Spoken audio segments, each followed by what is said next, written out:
Madame, Monsieur, bonsoir, bienvenue dans votre édition locale France 3 Var.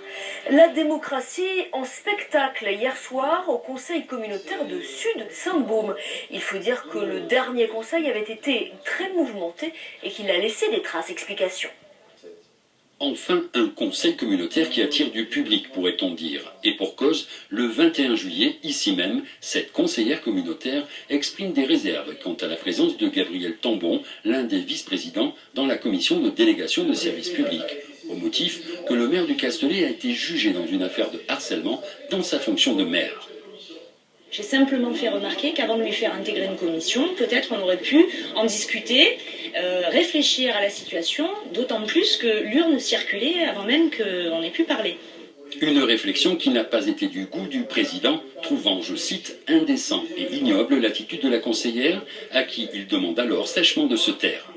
Moi, ce que je ne peux pas admettre, c'est qu'on mette en cause, non pas moi, mais un conseiller communautaire en disant qu'il n'a pas sa place dans le conseil communautaire et dans les commissions, alors qu'il n'y a aucune lettre du préfet qui demande quoi que ce soit, aucune décision de justice qui m'ait été communiquée. Un recadrage mal vécu par certains conseillers qui reprochent à Ferdinand Bernard une gestion des débats à sens unique, voire antidémocratique. Regardez, il prend le micro, il a le monopole. C'est indécent. Il n'y a pas de démocratie ici. Il n'y a pas de démocratie. C'est clair, simple et net. Il serait peut-être plus serein dans cette assemblée si vous décidiez d'adopter une attitude courtoise vis-à-vis de tout le monde, y compris de ceux qui, à un moment donné, ne seraient pas exactement de votre avis. Bon, écoutez, ça fait 30 ans que je suis dans la vie publique et j'en ai vu d'autres. Hein.